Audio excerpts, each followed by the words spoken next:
Hello and welcome to Campaign Comrades, your favorite leftist gaming podcast. We are coming to you recording the day before Thanksgiving, but this episode will release the Monday after Thanksgiving, so we will wish you all a belated Happy Thanksgiving. Hope you all had a somewhat stress-free Aren't we like super big holiday. in Thailand or something like that, where they definitely don't celebrate Thanksgiving? I think we had an audience push in Malaysia at one point. It was Malaysia. I don't think we had it in a while. Alienated them by calling them Thailand. Yeah, I don't think we've charted notably in Malaysia since that one bit. They're still number one. They're still number one in our hearts, without a doubt. So, do you guys have any exciting Thanksgiving plans? Or are you any racist uncles phoning in for the holiday? What's on the docket for everybody? I'm thinking mine's going to be pretty low key. I'm gonna be celebrating with a waiter named Jesus who will bring me margaritas on the beach in Mexico. So no racist uncles there. Is the whole family going, or just in-laws? You're not doing anything tomorrow at all? I get on a plane early, get to Cancun, and then I'll be on the beach. My turkey will not be turkey. It'll be my turkey's also not turkey. Beautiful taco and a glass of tequila. All right, that's not too bad. What was the impetus to do a tropical getaway versus the hunkering down for the? It's been dog shit weather up here. It's like cold, and now it's been like foggy and rainy the past 2 days. Today. Barely even cold. Yeah. It's real warm. It's just like the ground had frozen, and now it's all mud again. It's gross up here. Yeah, no, I'm just gonna escape the city. Some sand, some sun. Hopefully not burn all of myself. Oh, you're gonna get burned. I don't play games anymore. SPF 60 everywhere, every 45 minutes. I'm past the days of tempting the sun. I've learned my lesson. He's much more powerful than my pasty skin. I have not ventured out into the sun with the freshly shaved dome yet. I make sure it's always covered by something, but not looking forward to having to lather up sunscreen on the dome in the summertime. We'll see how that goes. And so, Matt, you're hosting your dad like usual. He's been texting us his extensive menu plan. It's in-depth and definitely adventurous. Yeah, when we get done with this, I have to make cranberry sauce and cook cornbread so that I can be ahead for tomorrow. Are you having cornbread, or are you making a cornbread stuffing? Cornbread stuffing, and there might be some leftover that's being served on the side. Depends on ratios. Sure. No, extra cornbread. I've never been a cornbread fan. Really?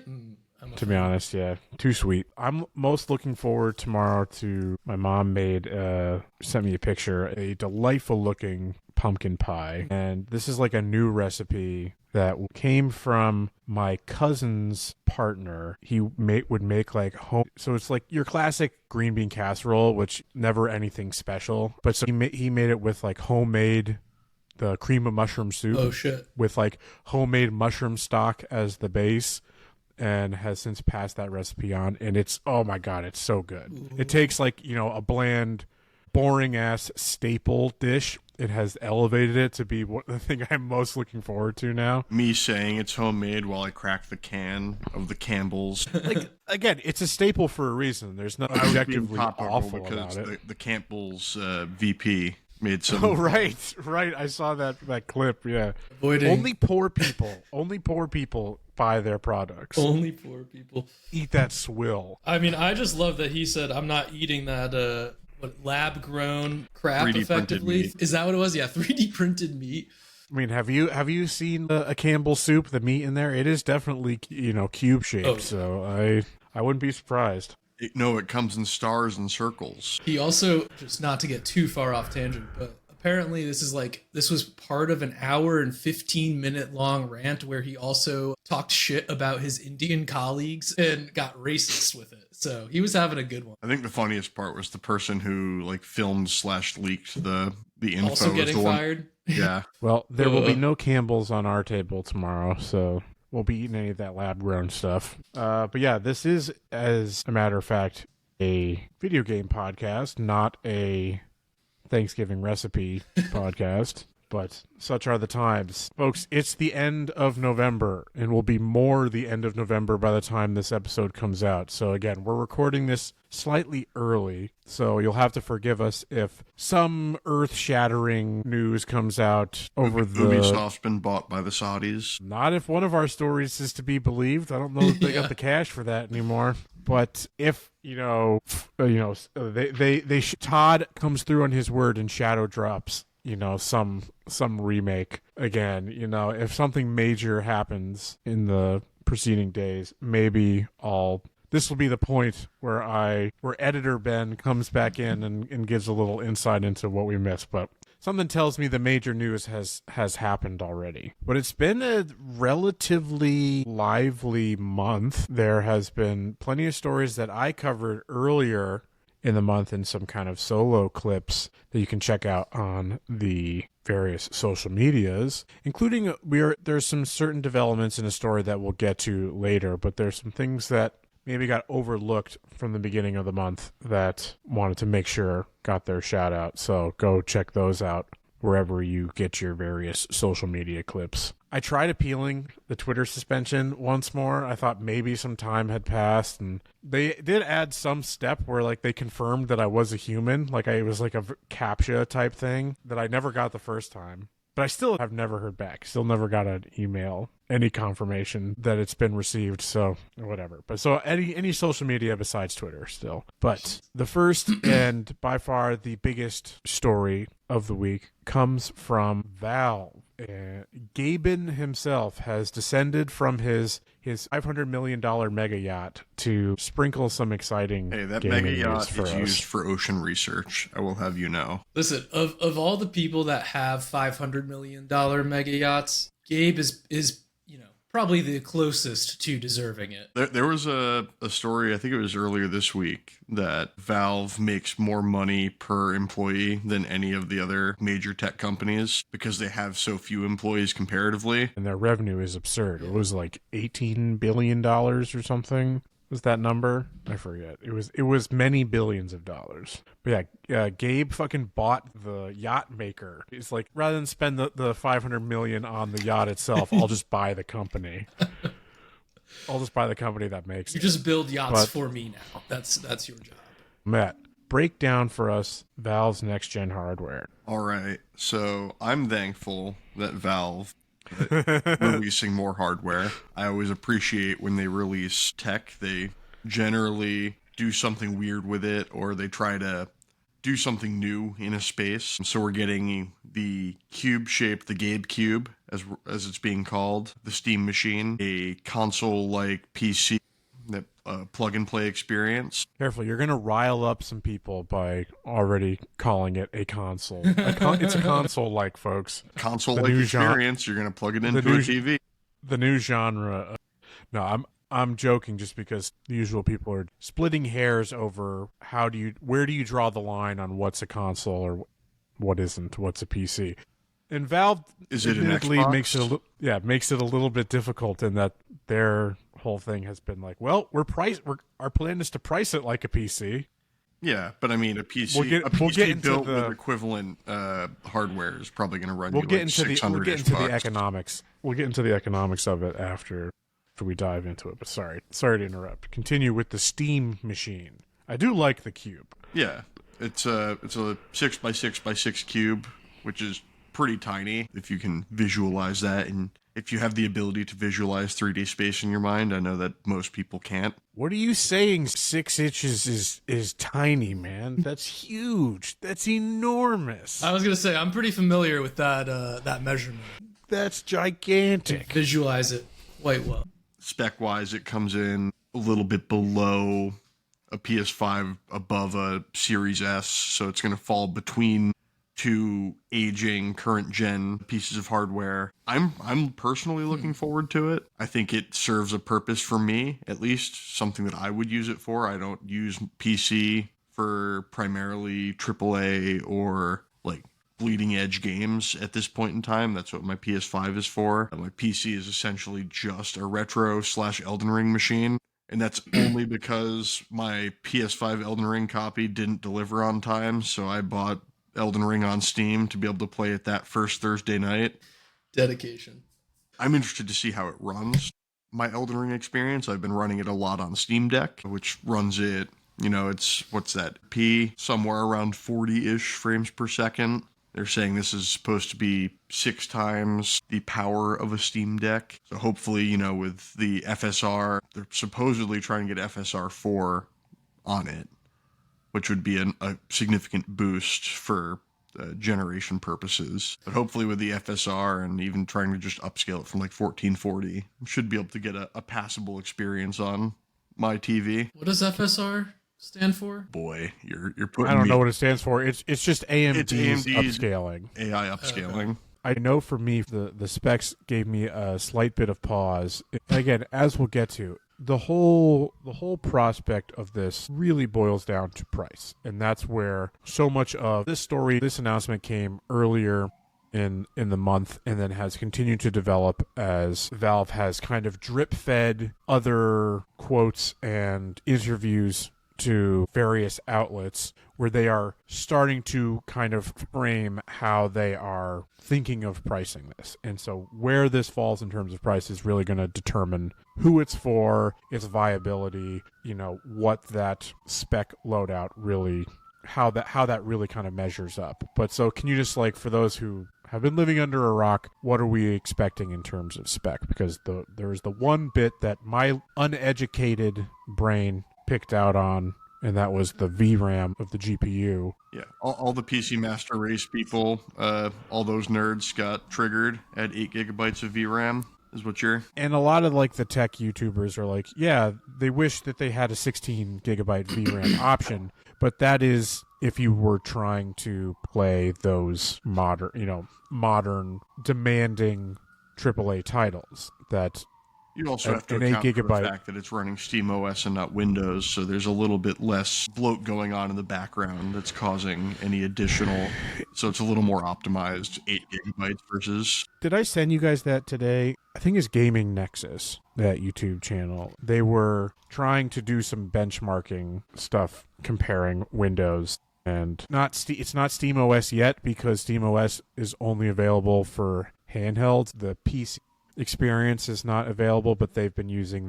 There's a Linux distro. It's like Bazite is like the fork of SteamOS for PCs. Those are all words to me. I don't know what they mean. I just understand it as it's an unofficial version. Right. So they're like trying to do that, and there's some drama over... Yeah, it's hard to get these benchmarks to run on this OS currently, and that they're having to do some bug fixing to try to get a clearer picture, but that with those caveats in place, that their analysis is Bazite as a stand-in for SteamOS runs slightly more efficient, but not enough to be a huge real game changer. But yes, so it's a long way of saying, yeah, the point of not dealing with the Windows bloat is a thing, but it's not maybe as significant as people were. Well, it's also not still an official distro. Get me away from Windows, please. At this point,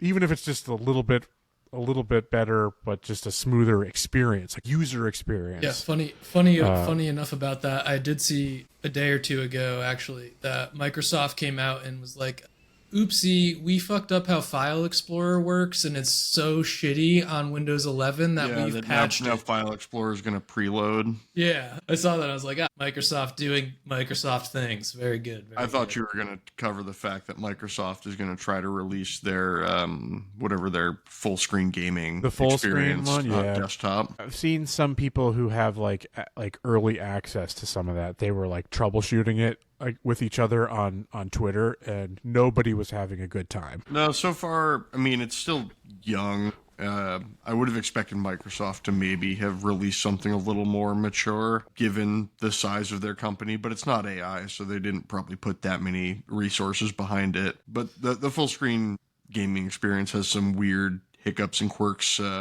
There's something about like inputs getting fucked up, switching between Steam and the Microsoft Store, like custom input mapping on Steam getting all jacked. But yeah, in terms of like how it's been rolled out for like the Ally X, basically I've seen people who are like, as a 90% Xbox user who is using this device as an Xbox and not trying to access other storefronts, even though that was part of the package that they're the value that they are advertising. The full screen experience is much better when you're staying within the Xbox part of it. There's also I've seen stories about how like it's great, but it takes like 4 hours to get started because it's got a. Oh, we've talked about that the out of box experience for it was dog shit. But then the point I was making is that someone who's using it as an Xbox for Microsoft and Xbox things in that sphere are having a okay to good time, and that anybody who's involved with trying to use it predominantly for Steam is having a terrible time. It's a problem. Like, there are plenty of UX decisions that are making it really hard, like accidentally opening. This is a silly one. Like, from the previous version of the Ally, they like moved like the Armory Crate button or something. So it was like someone was trying to open like the Xbox library, instead was launching Armory Crate, which like suspended the game and just fucked things up all over the place. Ace's Armory Crate's a weird. It's like a relic. Have that on this laptop. Yeah, it's a relic that probably needs to die, but won't. Just because like you're adding so many layers of things that need to update on top of the Windows system, which will always be updating. But back to, where we started. Yeah, let's get back to Steam. Get back to Steam. So the Steam machine, it's running a custom. It's an AMD. I think this was a 7600 mobile-ish equivalent, right? GPU ish little custom die, slightly different compute core setup, which like roughly translates out to like a 4060-ish, 4070-ish performance, but can't give it a full because it's not a can't benchmark it yet to the exact specification of what the hardware that they're using exists. Yeah, what I had seen them talking about is that they are equating it to those discrete kind of chips and in GPUs, but that because they're custom and running their own OS, that they will slightly outperform. Like in terms of like architecture, they're close to those, but then they will then slightly outperform. So we won't know more regarding how it actually performs until we actually get units out in the wild beyond the media tests. The media tests that did show off, Cyberpunk looked pretty good running on it. Yeah, it was like they had it running at like 40-ish, 40 or, high 40s with like no ray tracing or something, and it looked pretty good. Looked relatively stable, so that's nice. The Steam machine will come with an option to bundle the next piece of hardware, which is the thing that I'm personally most excited for, being the Steam controller, which you can see at the bottom of that. And I was just going to say, the one thing that I'm most excited for is back to the very initial part of the conversation, right, was the console-like experience, the plug and play, the boot up from and on a controller. Remove as much of the fiddling that you have to do would be nice. The Steam controller, that I think is going to be a hands down success no matter what. I think is that a new iteration? They had a controller already, did they not? Yeah, so like in 2017 they released a horrifying amalgamation of the original Steam controller. I don't know if you could pull it up in the. I am. I'm going to do it. That used two trackpads to stand in for an analog stick and a D-pad. It was like critically panned. I've wanted to buy one for a long time just to have it because I think it's hilarious. But they are now very difficult to get your hands on because not a lot of them were sold in the wild. Hilarious. Oh, that's not even right. It is. This one. It's this. I was about to say, what is this 2 sticks? Yeah, I was going to say that 2-stick one is not true. So let's look at the Wikipedia page for it. It had a weird curve to it to like sit in your hand better. I give them a lot of credit for going back to this well and trying again after failing, essentially. Which, they're doing with the Steam machine. The original Steam machines launched in 2014 as third-party PC builds that didn't sell well. I remember looking at one built by Alienware back in 2015. I'm real excited for the Steam controller, though. I think it'll completely replace my need and use for the shitty Xbox Pro 2 or like whatever I don't even know the name of their controllers anymore. The Xbox Pro controller that I have, which I pretty much only used because it's got the back paddles on it and it like tries really hard to be like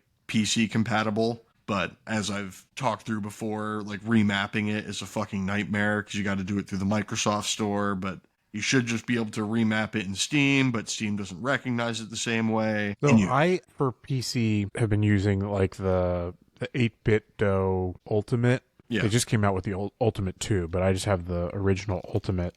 And it's pretty nice. Its connectivity gives me some problems when I'm first connecting it, but then I never have any issue after the fact because this new Steam controller does have like a dongle.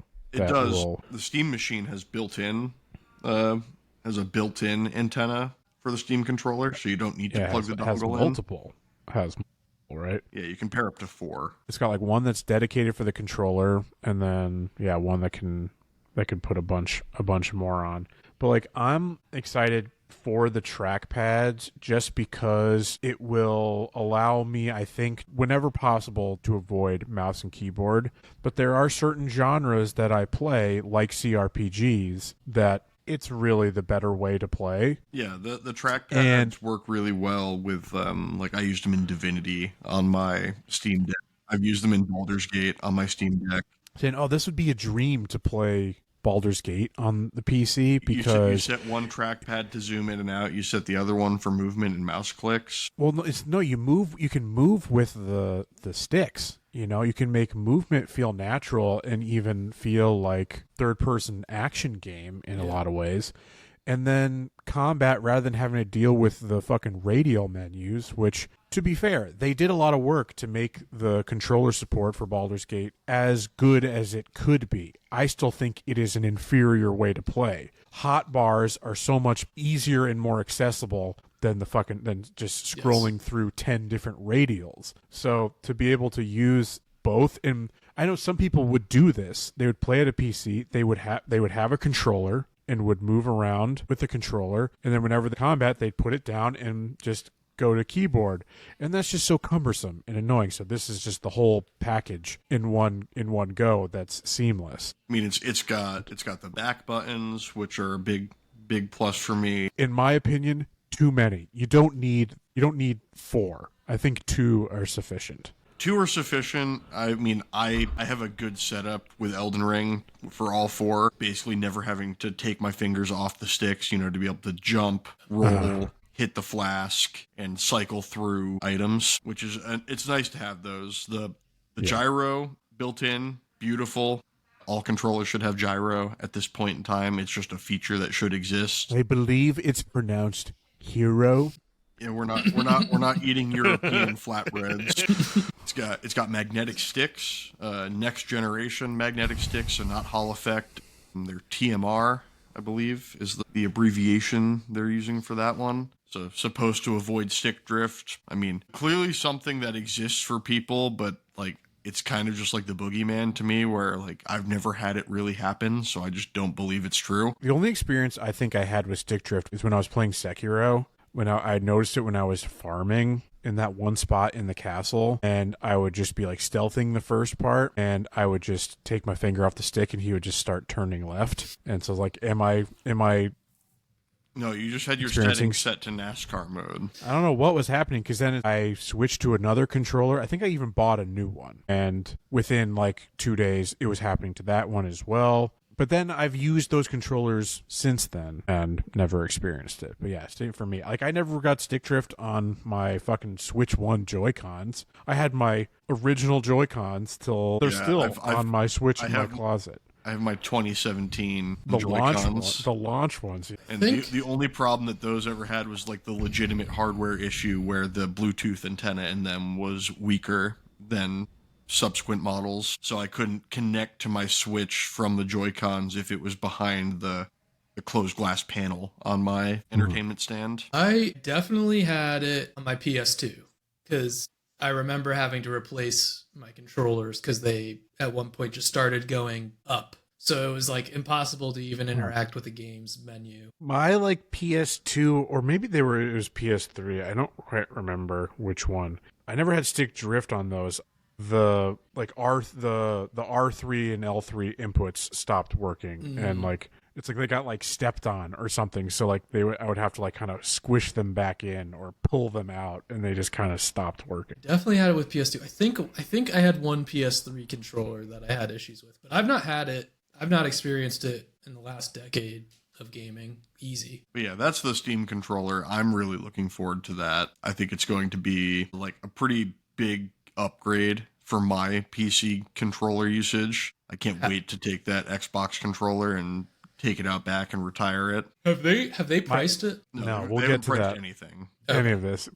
But yeah, the one thing that I just feel bad about is that I'm going to replace the 8BitDo one that I use with this. And it just feels, I feel a little bit bad because that one is still plenty good. You know, it's just, this is objectively better. And then the the final piece of tech that they announced was their new VR headset. It's a standalone headset, the Steam Frame. Really interested to see how this one prices out, because that's going to be the big, like, I know people are all jacked up about the pricing idea of, you know, the Steam machine, but the Steam Frame, you know, targeting the Meta Quest line of standalone headsets, you know, are they targeting the, you know, the lower end Quest? Are they targeting the Quest Pro? You know, where are they trying to fall? Because the Valve Index, being the original, like, gold standard of plug-in VR headsets, that was $1,000 plus controllers, which were, I think, $250 or somewhere they there. Sold them separately. You could buy them bundled, but they are sold separately so that you can buy controllers when you break them. Sure, I get that, but like, it would be baffling to me to sell the headset without. I mean, it also requires external lighthouses was the original Index, because that is a outside-in tracking. So those are also sold separately, or you can buy a whole package bundle. But those require, you know, significant setup. You need to clear out your space. You need to, you know, set your lighthouses up so that they're in view of your play area. I have a whole, because I have some Index lighthouses for my HTC Vive headset that I bought from a dying VR experience store. Got it for like $200. Best deal ever. But like, I've got a whole mobile setup where I've got like tripods so that I can use technically my laptop to run it, and then just like slowly murder my laptop over the course of a 40-minute usage. But this is a standalone headset, so this uses inside-out tracking, so the cameras are built onto the headset, so there's no need for lighthouses, there's no need to tether to your computer.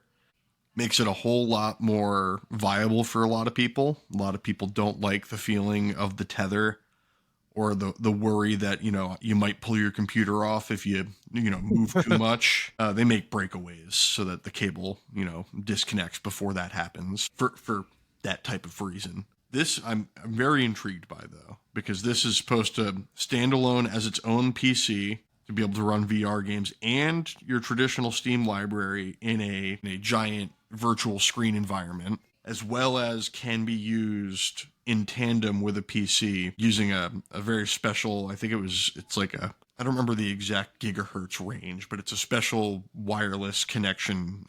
Another dongle. Basically, but it uses a special wireless frequency that nothing in this. No, it's got like dual Wi-Fi thing. Yeah, but it uses a frequency Ports that nothing in this country currently uses. There's nothing to interfere with the signal, and the wireless connection has a pretty big connection field. I've seen people move like 50 to 100 feet away from the computer dongle and like still in the room with it, because it still need to maintain some sort of sight line to it.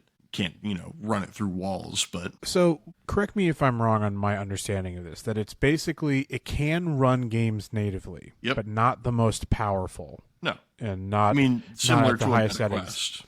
But that it can run, but so it does have native capability, but then it's a computer all on its own. And it can run beefier stuff. Yeah, streamed from a computer via streaming. Yep. What about its modularity? I haven't heard people really talk about that one as much. They're in the initial announcement, they're like, yeah, it's like designed with modularity in mind, with obviously that would assume future modules. Yeah, so there would be ideas for like different camera connections on the outside. So right now, like one of the downgrades being that I believe it's black and white for camera pass through right now, because it's mostly IR cameras. But the idea would be that there would be a module that you could plug in that would give you, you know, full resolution color pass through if you wanted to do something like that, or maybe different audio modules for different speaker setups, because it's got built-in audio as well. Are you gonna get one?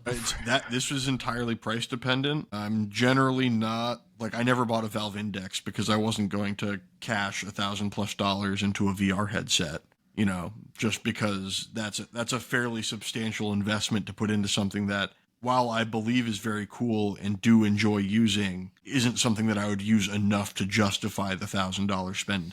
But if this falls into, I don't know, $500 to $700, you get into that area where, you know, if this is something that is going to continue to get support and use, you know, being standalone, being able to stream from either a Steam machine or standalone computer on the side, there's some decent benefit there. Outside of the fact that what I was complaining about yesterday, VR being so isolated right now in such a niche environment where you've got Meta exclusives and PSVR exclusives, and then this will be running, you know, your Steam VR, which is slightly more open, but not, you know, still not the most open area. So I was going to say, for I an know environment that requires more games, I would like to see less exclusivity. So taking this all three as this whole package, I know Matt is probably the most bullish entirely. I'm a little surprised that you weren't, you know, full in on the VR as well. Like I've said, that one's just price dependent for me, mostly. The controller is the absolute day one for me. I can't imagine a price that they would set for that one that I wouldn't be accepting. It's going to be controller priced. Yeah, I can't imagine that gets anywhere. And controller price nowadays is like 70 to, depending on premium, like 150 for like the real high end. Like what's an Edge cost? Now, an Edge you can get right now for 160, I believe, on Black Friday sale. They normally like 2 though. Yes, I don't remember spending that much on. I think it's like 190. I think it went up with tariffs also. Okay. But yeah, so the real kind of elephant in the room, though, is the Steam machine price. And I want to get everybody's speculation on what they think the price will be and, you know, what's acceptable and what their strategy is going to be like. And let's debate here, because I'm sure we're going to have different opinions. I have before we jump into that, I have one more question for you both, which is, do you think that we're going to see other companies use some sort of haptic feedback in their controllers, or do you think that's going to be something only Sony does? Because I was kind of surprised they don't have that.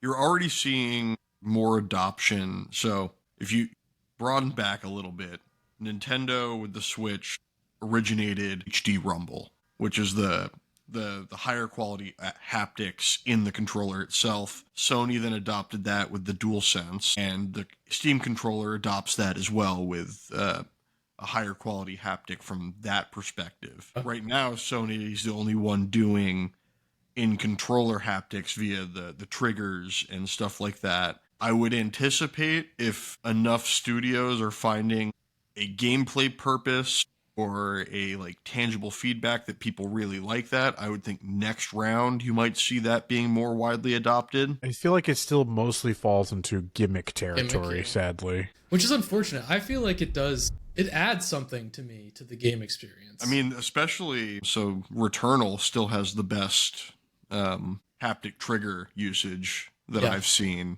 with the perfect quick reload. Yeah. Agreed. I've always enjoyed it. Yeah. I know some people don't, but that's because some people find it distracting. Need to like jam onto their buttons and triggers as hard as possible, so it like resisting them makes them want to break it. I've always enjoyed the games that do implement the more advanced haptics through Sony's platform. Has been an incentive for me to prioritize the platform. It's not make or break for me. If it's added, it is a nice bonus. But yeah, and I can speak from the engineering perspective. They are additional points of failure. It is more stuff that you have to pack in and troubleshoot. Okay, price. Back to price. So Steam machine. I don't know what you want to do first. Of what do you think the actual price is, and like what's an acceptable price to you? Like divorcing those two a little bit. Are you asking me up front, or are you opening up to the class? Whoever wants to jump in, I'm happy to give mine if you guys want me to go first. But I'll jump in because I am you're the most removed. Exactly. You're the most removed. Exactly. But in a lot of ways, that's why you're the one I'm most interested in, because it gets to this question of who is this for? Right. Who is the? And I want to talk about who do we think that they're trying to market this device to, and that will come into its pricing. So I think they're going to price this right around the PS5 Pro pricing. I think it's going to slide into that $700-800. You have to remember there are going to be 4 SKUs. Okay, fair. I think the, so. This is lower base storage, the higher storage, and then the same equivalent but packed with a controller. Let's talk without controller. Yeah, we'll go without controller. Let's eliminate the 2 without the controller. The 2 with the controller. So in the base, the lower storage is 512 versus 2 terabytes. Is that right? Am I remembering correctly? Yes. So maybe the smaller storage option is in the 600s, and then the 2 terabyte goes over 7. And then you get over 8 with the controllers. Not that we're going to talk about that. That's kind of my expectation. I will say for myself, 600 and under, I'm probably going to be buying one fairly quickly after release. Once it approaches that 758 is also where... something to keep in mind is that the storage on it and the RAM are both user upgradable. The RAM is harder to do. Still do the storage is super easy. It's like you take it out of like the enclosure and it's literally on the bottom. Okay. You can buy the smaller storage and you can upgrade in the future. That is something to. That's good to know. With just is it just an SSD? It's just an NVMe, just like the external on the PlayStation. On the yeah. PlayStation. So my thinking with that would be looking at the difference, whatever that difference is based off of the base structure. It's like, is the difference saving a little bit over what it would cost to buy a 2 terabyte SSD, right? You know, if you're getting a little bit of a deal on that expansion, then maybe I do you go can also to the remember upper that level. With SSDs and stuff, you can wait till Black Friday sales, for example, and you can get a theoretically better deal. Personally, also for me as well, the storage is not a big deal because of how I tend to manage, particularly PC games. I download one. I maybe have a couple forever games, and it's things like Doom, original Doom, which is like not a large game by any standard. Just like a gigabyte, maybe. No, I don't know. Original Doom is like, it's got to be in the megabyte range. Yeah, you're on the fortunate nature of you can't technically download any of like the giant games. Like you won't be able to play COD or anything like that. But I would never play those. No, I'm just pointing out that like you don't have to worry about a 200 gigabyte COD file. I would never play 2K on PC. I don't need to worry about those things. Like at most, I'm looking at 100 gig download for like a huge RPG, and I'm going to play that. And when I'm done with it, I'm going to remove it and go to the next one. I've always treated my. It's also PC got the like micro SD expansion, which if you have a Steam Deck, they said you can hot swap, so you can pull that out of your Steam machine, throw that into your Steam Deck, and have all of your downloads there. I was considering using that because my Steam Deck's SD card is reserved for EmuDeck. So I was potentially going to have that be my hot swap for emulation files. But back to the topic at hand. Yeah. So Andrew was saying 600s for lower SKU, 7 to 800s for upper SKU, would buy under 600. Yeah, definitely would buy under 6. I think as it gets more higher, I'm going to have to... There'll come a point where I'll just get that. Like, unless there's really poor performance or it doesn't operate as like a PC as well as it looks like it will, at some point I am just going to straight up replace my laptop with this thing. I do expect I mean, it's going to be like a better experience than your laptop. Right, exactly. 100%. Because like I went down the rabbit hole of other small form factor computers that are readily available. So Asus makes the ROG NUC, which is the next unit computing, which used to be an Intel platform. And the Asus ROG NUC that they released in 2025 can be built up to an Ultra 9 Intel processor and a laptop grade 5080, but that runs you $3,200. And it's a pretty nifty device. Like it's pretty thin and not very big, like very small. Is that the one that looks almost like a router? I've looked at those in the past. At $3,200, it's a pretty beefy expenditure to get that upper tier. So I'm kind of with Andrew in the sense of I think the lower SKU, so you can build a computer of rough similar spec somewhere in the, I mean, it all depends on when you're buying hardware and where you're getting it from and you know,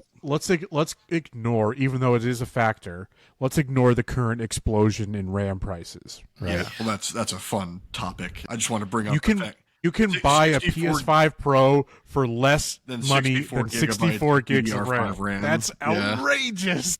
Yeah, thanks AI data centers for taking all of the RAM away from us. Jeez. Jesus. But you can roughly build this SKU computer somewhere between $500 to $600-ish. Again, depending on, you know, the deals you can find. The number I've seen was a little higher than that. You have to know how to shop deals. And there's also the whole thing of, like, you know, they get certain, if they're buying things in bulk, they get some better deals, and their whole thing of they're trying to be competitive. Yeah. So just to nail you down, I think what's the your lower SKU expectation? will be $650. I had said earlier that if they had subsidized it, they could probably hit the $500 point. They said they're not going to do that. Yeah. I think the lower SKU will be $650. I think the upper SKU will be $775. I don't think that's a clean number, so it'll probably be like $779.99 or something like that, because it's basically Valve does like to do that. They do love to not just do your standard 99. Yeah. But it'll be whatever difference in cost of the extra storage, essentially, right? And not much else. But I think that's where what's your threshhold, though, of what's acceptable to you? I mean, I'm gonna buy it fairly regardless, just for yourself, not for if the breaches. market. Like, if the lower SKU, the 512 gigabyte model, if the lower SKU breaches $800, I'm not gonna be as keen on buying immediately, would be how I would put it. I think it's going to be $699 and $799. Mm-hmm. I think they're going to basically be $700 and $800 a piece. Well, the scary part also comes into, do you adopt early and then hope, you know, like current consoles, the price goes up in the future and you made a deal? Right. And so the problem for me, whereas like Andrew is an interesting case because, one, he is, you know, the least involved in the PC gaming landscape. Yeah. And I think there'd be some interesting, you know, new games for you to play that are on the platform. And I think it does have from its usability, this is a nice entry point. And I do want to talk about that, and that'll be the last thing we talk about for this. So this is about to be just a Valve hardware. Just a Valve episode, yeah. Which, whatever, that's fine. But for me, this is at worst, it's a side grade from my current PC, discounting things like ease of use and newer components versus stuff that's aged and been used. In terms of like raw horsepower without those other factors, it's roughly in line with my current gaming PC. That in order for me to consider a side grade, like 700 would be kind of the sweet spot that I may be willing to pay 800, but I would feel ashamed for doing. It's one of those, I mean, I don't remember exactly what your computer cost at when you more than that. Well, I know it was more than that. I just remember, I think you were in like the $1,400 range. Yeah, it was like between 13 and 14. I got like mine a is slightly deal. higher spec because I've got the 3070 and the i9. Yeah, and mine was, I think, $1,700. And so obviously, yeah, that's a steal comparatively, and it's also smaller than both of our current desktops. Yeah, but what would be really nice for me again is that ease of use, and thinking of how I would use it. You know, I play more indie games than you two, and I largely play them on PC. And the setup I have now, where I've moved my gaming PC to the computer, or to the TV, the experience is better, but it's still not without its issues and its inconveniences of having to unplug and plug things back in and all these things. So having I run Steam in big picture mode, and it runs well on the big screen. I haven't had a problem since doing it. But so the ease of use is a huge factor. But $700 is kind of like the high end of what I would be really willing to pay. In an ideal world, it would be the $700 for the high end SKU. But I don't think that's going to happen. I think in a slightly pre-AI boosted / tariff destroyed world, spec would fall a little cheaper. And my barometer of what is acceptable has unfortunately been changed by current console prices too, right? Yeah. But so Yeah, I who want to remembers when the Switch 2 launch price was unheard of and too high, and now it's the cheapest console you can buy again. right. But so who do we think this is for? That's the real question that it comes out. From its original marketing, everyone was like, yes, they are entering the console space. They are going to fill the gap that Xbox is leaving behind. But then in every piece of information that they have kind of drip fed out afterwards has been like, no, this is a PC. We are pricing it like a PC. We are not adopting the console I mean, I think the target economic strategy. So again, it's like, who is this for? Because if this is not meant to get console gamers in the door, I still think that's the end what PC goal. I just don't think that they're going to be. but that becomes with price. That comes with the baggage of what Yeah, but console like you have to players look are at where willing console to pay. prices are now too. Base PS5, That's what I like. base PS5 That's is like- 550. Yeah. Series X is right now 600. Well, then, so then that's the question. Supposedly going up again based on. We joke about it, but we can essentially ignore Xbox in the conversation. that you've said at the very start of this that this is going to come in roughly, whether it's slightly below or slightly above, within a margin of error of performance of a base PS5. But if it's $200 more than a base PS5 for that same level of performance, why are console gamers going to do that? Why would they take that on? It's the different library, because there are games on Steam that you can't access via PlayStation. Steam sales generally, I think there was a study that came out recently that pointed out that Steam sales consistently undercut all the other marketplaces in pricing. So you do get the chance and ability to buy more games for cheaper. I think the idea is that you would be targeting, there's a slight different grouping of people. You're targeting console players who want to dabble in PC but don't want to go full, I'm going to build everything myself immediately and get overwhelmed. So it's kind of like, I don't want to say like baby's first PC, but kind of in that vein of like maybe you have a teenager who wants to start branching out past, maybe a teenager's not the best chance because they're just playing Fortnite and Roblox, and I don't think this will play either of those. So maybe Roblox. It won't play Fortnite. Is that? Why won't it play Fortnite? It's because can you access the Epic Game Store? Because you can't on Steam Deck. Yeah, Fortnite is made by Epic and is an exclusive on PC to the Epic storefront. Will this access the Xbox library? You couldn't install Game Pass onto it in the similar way that you can on Steam Deck, but it requires a lot of workarounds and things that don't work properly. And there are people who've dual booted Windows onto Steam Deck to make it run like ass. But it's not Windows, so you don't have the same access to everything that Windows provides. It also serves the purpose of, so it'll be the midway point to whatever Xbox's next theoretical console is, which will be a theoretical Windows PC. It's the halfway point there where if it costs less than that but can only access Steam, is that better for most people than something that costs $600, $500 more but can access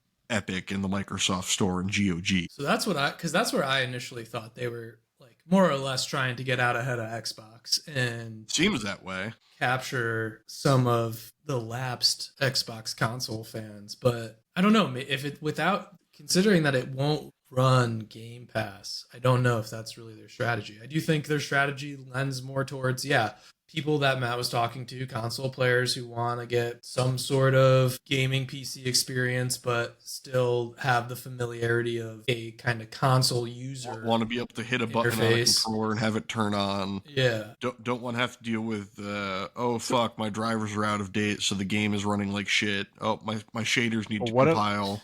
What about the Xbox user who feels betrayed by Microsoft and feels that they can, that Steam is a Valve is a ecosystem that they can. I mean, it's a more consistent ecosystem, one that doesn't ride the highs and lows. Have a little bit more security. Yeah. No, I think that's for sure possible. You're never gonna wake up one morning to Gabe Newell says that Steam is dead and we're going to start making servers instead of being a game hosting. No, Valve is just for making deep sea ocean vessels. That's it. That's it. I'm now. all for exploring the ocean. There's shit down there we don't know about. I'm just not going to go explore it because I get all lightheaded the second I can't see the bottom. Yeah, so there's a whole lot of drama surrounding what is the price going to be. And I think this is I think they're playing it close to vest because I also think that they're testing. Well, so this is expected to all of this hardware is expected to release Q1 of next year. Yep. So and January, so February, not that March. long. So not that long. And one, they're I think you're trying to figure out all like the external factors. They definitely don't want to announce a price and then have to before it launches. Be like, so I know we said $650, right? But RAM prices just went up again. No. Well, so it depends. Like how big is their stock right now? Have they started manufacturing yet? They have to if they're releasing in Q1. So they might be able to sidestep a little bit of that, and that could potentially drive sales. And that, like, yeah, get it now while it's as cheap as it's probably ever going to be for at least like we also have this to generation. This is going to again be only available through the Steam store. It won't have physical storefront. It is another slightly baffling decision in terms of who is this really for then? Because again, the uninitiated console, like we've said, this will fail the grandma test. Yeah. No grandma is going to create a Steam account to buy this for little Timmy. You know. Like, she doesn't know how that's work. Whereas, you know, you can go to Target and buy the new Switch, you know, or buy a PS5. Well, I think that's the grandma knows how to do that. Though, is that's shrinking how many they're intending to sell, because not going into physical storefronts means they don't need to have that many more available and sold out and out ahead of time, and they can control directly exactly how many are being ordered and how many they're making. And it allows for, not to get too engineering nerdy here, but it allows for an incredibly lean manufacturing environment where you're never sitting on too much stock or too many parts or at any given moment.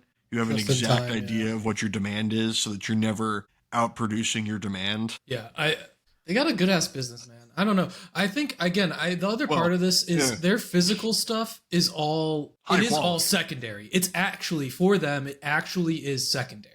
Like their Steam don't have Deck, that many people at their company working in their hardware business, right? And they're making their money off of the transactions in the Steam store. Like that is where they make their money. Steam fee. Yo, did you see this? Because they're not interested in developing. They're still not interested in developing their own software, and that they debunked that this will not release with Half-Life 3. Yeah, I don't believe them. You're telling me that all these people go to Valve's headquarters for a launch event and there's armed security in the hallways to prevent people from going into certain areas, and it's not because there's Half-Life 3 being tested? All the memes of just Gordon just being shot with shots of hopium just have been killing me lately. You see, the only reason we don't know about it is because the people who went to the event who saw Half-Life 3 are dead. They don't. They all went for a quick ride on Gabe's boat because of the implications. They can't say anymore. Yeah. All right, so do we want to try to dabble in a couple of other stories? I mean, Andrew had some quick stories. Yeah, we can do some of the quick hitters. Mine's quick too. Is the moving into what's available on PC versus console was the announcement of the partnership between Sony and NCSoft to develop Horizon Steel Frontiers, a new mobile-first MMO that will not be available on PS5. It's mobile first, but with PC. Yeah, no PS5. It falls into that. I mean, it's Korean, but I was going to say that the Chinese-Korean mobile/PC dual developed games. They do it with a lot of like Honkai Star Rail. So my skepticism of this as a thing comes from it being mobile first. That always gives me skepticism. The 10-minute preview trailer thing that they dropped looks like it's a game that's playing itself, that this is just all cutscenes that you maybe are hitting a single button on a touchscreen for release dopamine for sexy character to do something cool versus, like it's a very pared down MMO experience if it's mobile first. However, where I'm slightly more it's Monster hopeful Hunter. and optimistic is not necessarily in the concept. I've long said that Horizon really fits a Monster Hunter style formula, that could hit a lot, and that this game, yes, is just aping Monster Hunter. There was the footage of the food being made. Exactly. But what I was saying is that the NCSoft is best known for MMOs such as Guild Wars, which is highly successful and lauded as like one of like the good MMOs that exists and has a really dedicated community. So like they know how to make these games and to not make them in super predatory ways. Again, because it's mobile first, that may have gone out the window. But again, I've long said that formula works really well in this universe. We also know that this isn't the only Horizon multiplayer project. There's still the actual Guerrilla Horizon multiplayer that's still in production. Yeah, they confirmed afterwards that those are two separate things. Guerrilla is still doing that, their own multiplayer game, and as well as a new sequel in the mainline series is still. NCSoft had also either in an interview or something afterwards said that they'd still like to get this onto PS4. What do you think is stopping them? That's what I want. That's my question. Probably just dev time, if I'm completely honest. It's not like this had like a fucking. No, but released? like it's a lot easier to develop something because the mobile PC tandem exists for a bunch of games already. Sexy woman used gigantic sword to destroy robot dinosaur. Like, yeah, that sounds like it fucking rocks. Pretty sure that's a robot but it's bear. It's just how much are you actively doing? Like, this is obviously pre-rendered marketing material, but then, you get to some other stuff where they did like show UI. Dude, like some of those animations look directly from Monster Hunter. Oh yeah. Jesus. So they do know how to make hot characters. There's the guy. There's the guy making the food. Well, yeah, it's because it's the South Koreans who are doing it, not the. Where is Guerrilla located? It's also located? got a character creator, so you're building your own. Yeah, it would be cool if this is good because again, I'm all for the idea. Yeah, we could all download it on our phones and we could play it while we're pooping. But is that the only way I'm going to get you to play a Monster Hunter game? Yes. Is if it's Horizon instead? Jesus, the hypocrisy. Yeah, man. but you see how it works is fool me once, ain't gonna fool me again. And I've played too many Monster Hunter games that I have bought and then been like, wow, I always hate Monster Hunter. But this is different because it's robots. But if you played Wilds, I could now play with you, and I could be your Sherpa. And make the experience better for you. Yeah, but we played Rise together. But none of us knew what we were doing. And then Mike and I figured out how to play. Admittedly, not the best, but we did figure it out, and it was fun. There are problems with that game design, but like I do think that this was an improvement. And because Rise is like Wilds was more a sequel to World than it was to Rise. Well, yeah, Rise is a spin-off. And it's a Switch game, and so like the environments were shit.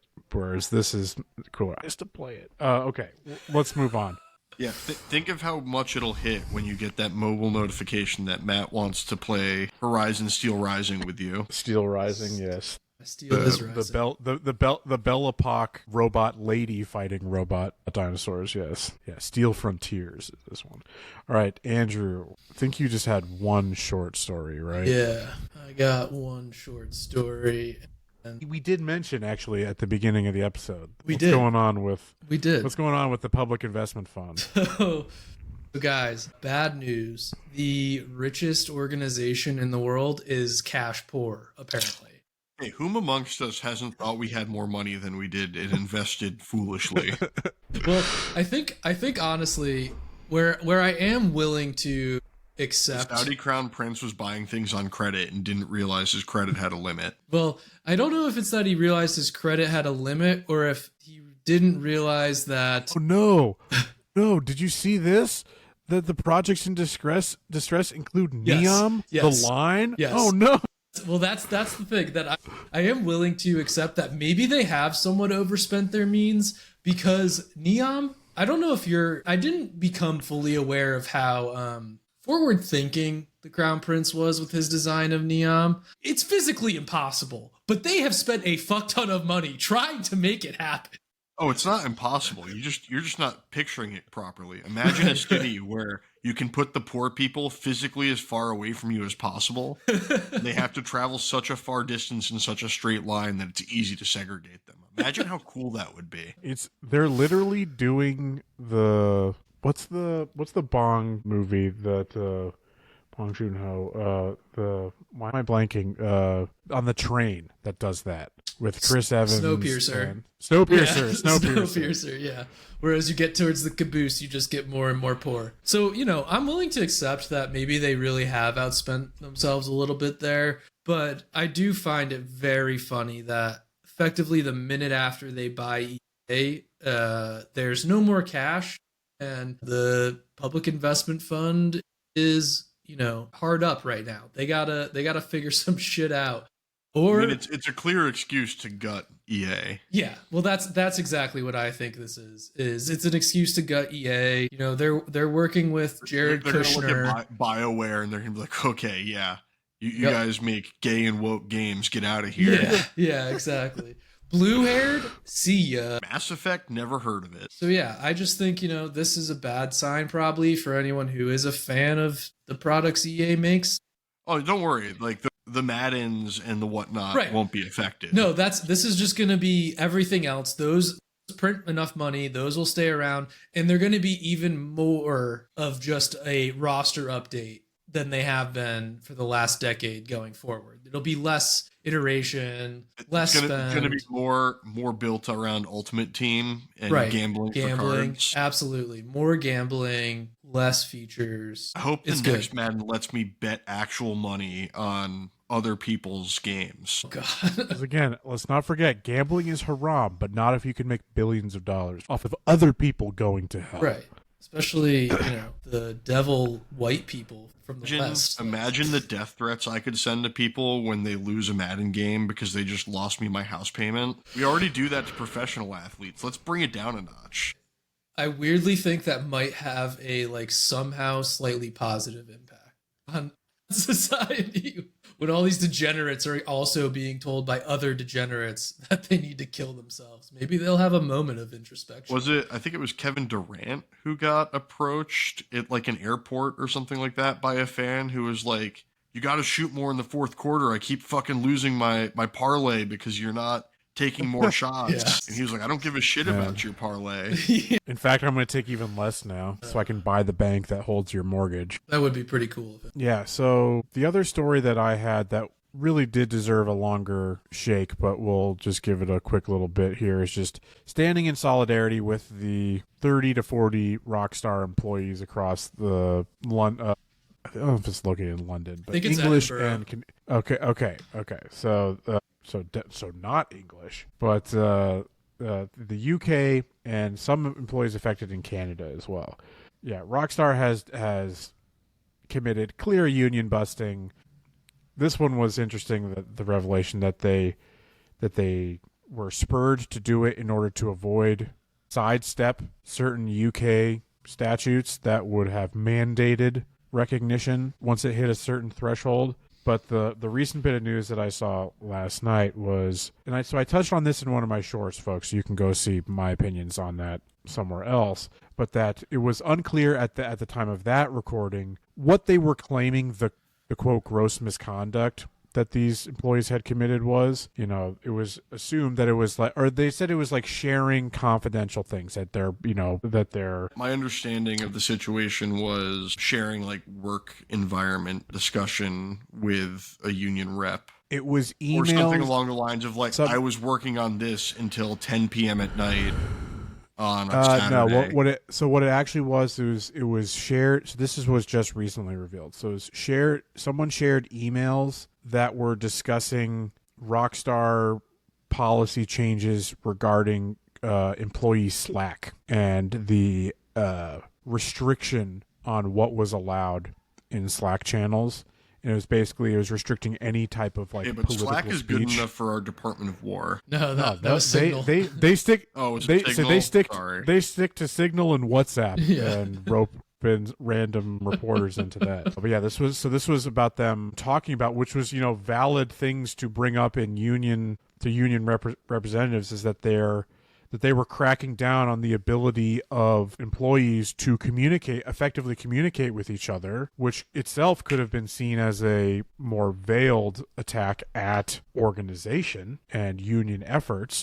It's like, no, we're not going to talk about anything that's not, game related. That, of course, you're going to hear people in the comments be like, oh, of course, they should only be talking about work at work. Just not recognizing that people are people, and again, that this represents a facet of their work that has been You see, restricted. Inside me are two wolves.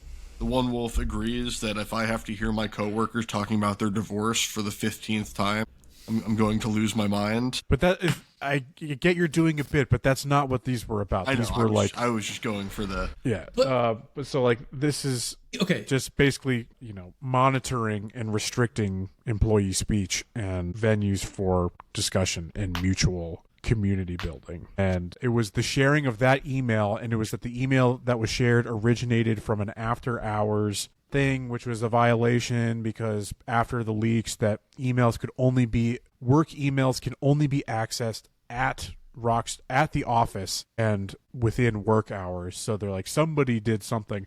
And then of course some non-union member in this Discord ratted them out to management, and that's how this all got brought to light. So solidarity with everybody except for that fucking rat or girl. I'm most interested to see how this plays out when the game finally releases. If people, I mean, I know it won't happen if people actually. It won't affect, because all the people that are going to buy to play this game, they don't even know what the word labor rights means. What I'm getting at is it's such a broad group of people. I mean, what did GTA 5 sell? 150 plus million copies, something like that. Like, you would think that there would be people in that. No, there's no boycotting this. There may be plenty of people that won't buy it, but that's a drop in the bucket. That's nothing. These employees have even said that Rockstar is willing to eat anything that comes from this, whether it's legal fees and settlements or whatever lost sales, that they will still come out on top at the end. No, I mean, part of that is this is outside of the gaming bubble we're in, not getting any press noticeably here. Although it did get brought up in UK Parliament. It did get brought up in UK Parliament, but that's a small island. They're not impacting the sales of Grand Theft Auto. I don't care about those. The point is that's where this happened. Yeah, exactly. Interesting. The timing with the announced delay of GTA 6 did make me... They're not related. They're not related. If anything, we would expect them to want to release the game to cover this info up. No, they're not related, but I did find that funny. We had to make sure that, we got to keep bringing the attention to it so that people don't get distracted. Because, again, people who play those games are just going to be like, fuck you and all the employees that work there, make my game, make it faster, let me consume as much as possible, give me my treat. You're a little 72 worm. Years to make. Doing the you're a little worm Salt I Want It Now song from Willy Wonka. All right, folks. So we've gone long. I've got things to do. Matt's got to go cook for tomorrow, and Andrew's got to pack. So that's going to do it for this Valve-focused episode with some other things just in at the end for your viewing pleasure. I have a strong feeling that next month Valve hardware might be another discussion point, because I have a feeling we might get price info or something. Well, here's the thing. I don't know when we're going to actually have the opportunity to talk about it, because we're not doing a news episode next month, folks. Spoilers. We've developed our content rollout schedule to make sure that we basically will be off for the holidays, but still have a rollout of things. We're going to pre-record a couple things to make sure and keep them in the tank and release them over the Christmas and New Year's holiday. And yeah, with having to include our year-end episode, the news is going to get cut. Basically, in terms of podcasts, next month we're just going to have my game focus episode on 13 Sentinels Aegis Rim and our end of year pod. We'll have some other content going out on YouTube and social medias on the other off weeks. So be on the lookout for those. Again, hope you all had a nice Thanksgiving, or not, like if you're doing something like Thanksgiving. Yeah. But we will see you next month. Bye-bye.